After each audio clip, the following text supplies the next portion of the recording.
চূড়ান্ত বিজয় অর্জিত হবে তখন যখন আমরা আওয়ামী লীগের যারা দালাল রয়েছে, দোসর রয়েছে, তাদেরকে আমরা প্রত্যেকটি সেক্টর থেকে উৎখাত করতে পারবো। আওয়ামী লীগের বর্তমান অবস্থায় কিন্তু তাদের রাজনৈতিক দেউলিয়াত্বের একটি বহিঃপ্রকাশ।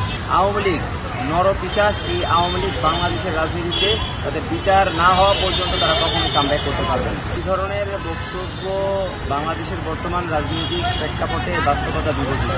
আপনারা লক্ষ্য করবেন যে আওয়ামী লীগ যে ফ্যাসিজম কায়েম করেছিল, সেই ফ্যাসিজমের কারণে কিন্তু বাংলাদেশের মানুষ তাদেরকে উৎখাত করেছে, তাদেরকে দেউলিয়া করে দিয়েছে এবং আওয়ামী লীগের বর্তমান অবস্থায় কিন্তু তাদের রাজনৈতিক দেউলিয়াত্বের একটি বহিঃপ্রকাশ।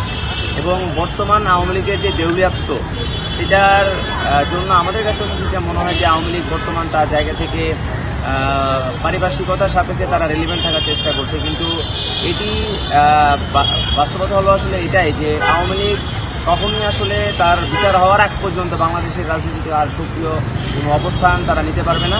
আমরা মনে করি যে আওয়ামী লীগ যে গণহত্যা সংগঠিত করেছে, স্নাইপার দিয়ে গুলি করে আমাদের ভাইদেরকে হত্যা করেছেন, গণহত্যা চালিয়েছে, মায়ের বুক খালি করেছে, স্বামীহারা করেছে, সেই আওয়ামী লীগ নরপিশাচ, এই আওয়ামী লীগ বাংলাদেশের রাজনীতিতে তাদের বিচার না হওয়া পর্যন্ত তারা কখনোই কামব্যাক করতে পারবে না। বর্তমান সময়ে তারা জনমনে একটি ভীতি সৃষ্টি করার চেষ্টা করছে যে তাদের যে সেট তারা গত 16 বছরে করে দিয়ে গিয়েছে, সেই সেট হয়তো তারা আবার কামব্যাক করতে পারবে। বাট বর্তমান বাস্তবতা হলো এই যে আওয়ামী লীগের বর্তমানে রাজনীতিতে কামব্যাক করার কোনো সুযোগ নেই। বাংলাদেশের ছাত্র সমাজ আমরা বারবারই বলেছি যে আমাদের আংশিক বিজয় হয়েছে, শেখ হাসিনা পতন ছিল আমাদের আংশিক বিজয়।